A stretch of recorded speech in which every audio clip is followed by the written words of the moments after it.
Give us some of your basic tips on how to travel for free or discounted. Okay. Number one, there are point sites where you go through them and everything you buy you get points for. You can use them for Starbucks cards or for dining cards. I go through sometimes and combine airfare with the rental car, and you can save money that way.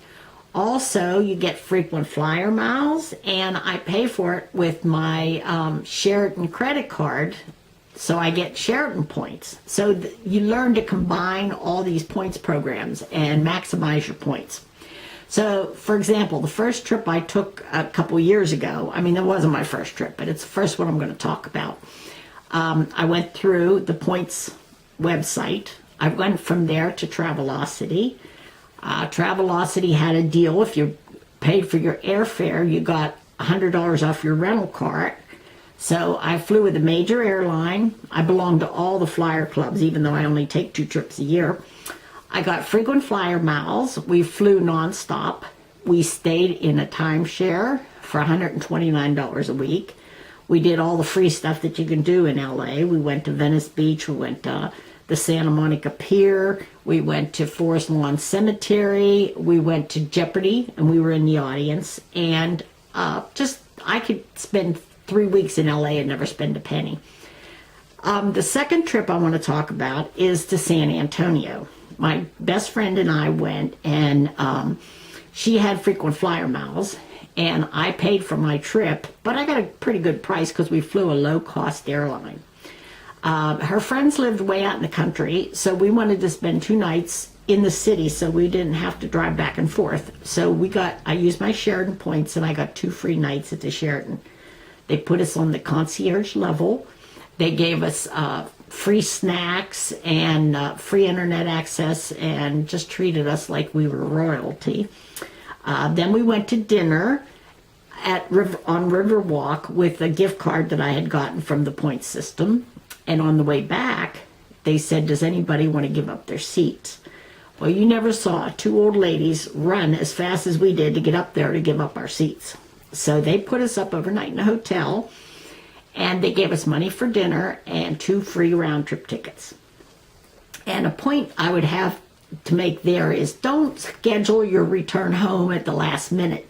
Because if I would have had to be at work the next morning, I wouldn't have been able to take advantage of it. So I went home a day early, and that way, when they said you want to give up your seat, it was no problem.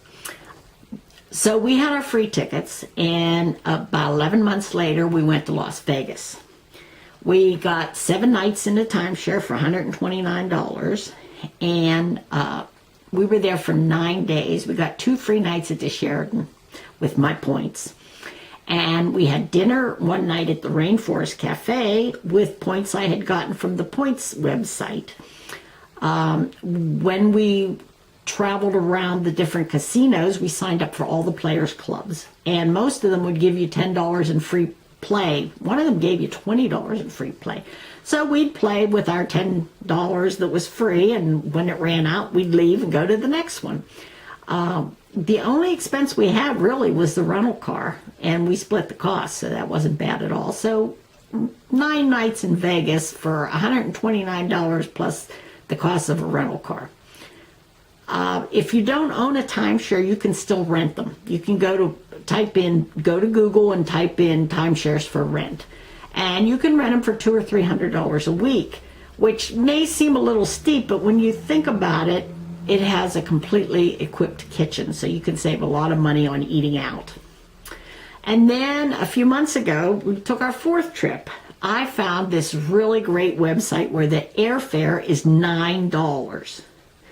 Now, they add on all the taxes and the September 11th fees and everything. It came to $70. But we flew nonstop from a little dinky airport outside of Pittsburgh that looked like an Applebee's. My granddaughter said she thought she was at Applebee's. They had 2 gates. They had like 4 employees, but it was a nice plane. It didn't look like it was held together with duct tape.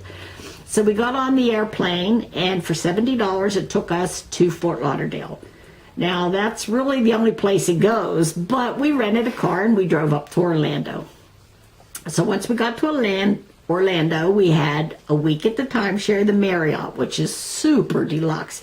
In my room, I had a king-size bed and a hot tub, and the kids had their own room, and they had their own bathroom, and in the middle we had a living room with large screen TV, and of course a complete kitchen. So when the kids were going to the park, every morning we'd give them a good breakfast, we'd pack them a lunch, and when they'd come back at night, I'd feed them. So we didn't really spend very much money. My best friend works for Disney, so she got us into the park one day for free. So all four of us went there, and that was free. Now, they wanted to go to Harry Potter World, and so I went to the Universal website, and I found out that they were having a sale. If you pay for 2 days, you get 2 days free. So we got 4 days for the price of 2, and the only expense was the $70 each way airfare, the $129 a week to stay at the Marriott, and the kids paid for their own passes to Universal, and I just dropped them off every day so I wouldn't have to pay to park. And on the way home, after I got home, I was so angry at myself because I'd forgotten I had airline points that I could have used toward the rental car. But, you know, I'm not perfect, but I'm working at it. What does budget traveling and bargain hunting mean to you? Has it ever gotten you through a hard time?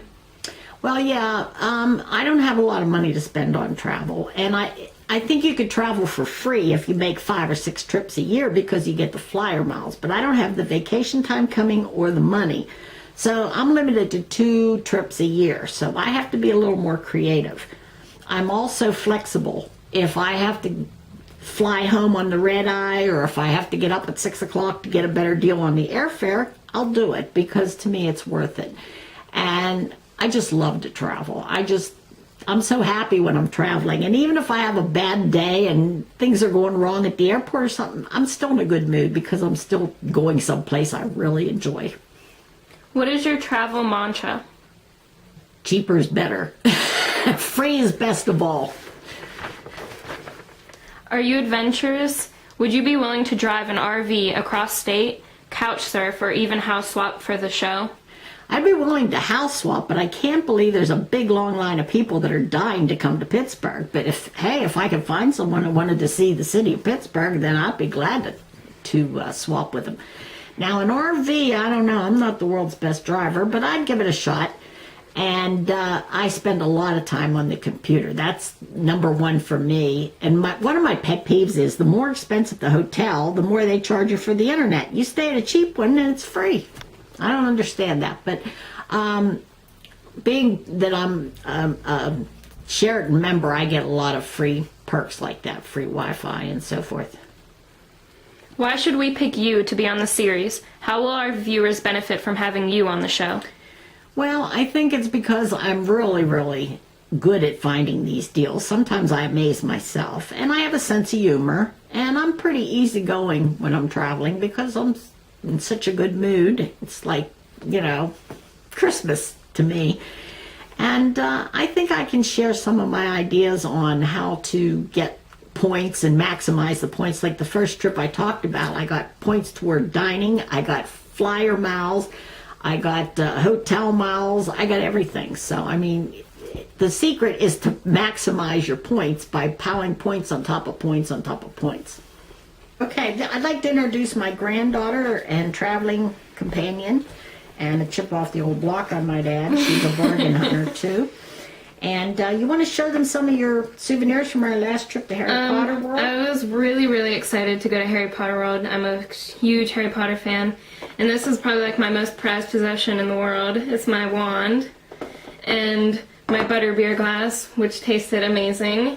Didn't you have a chocolate frog too, but you ate it? Yeah, it's actually still in the fridge. I love my chocolate frog.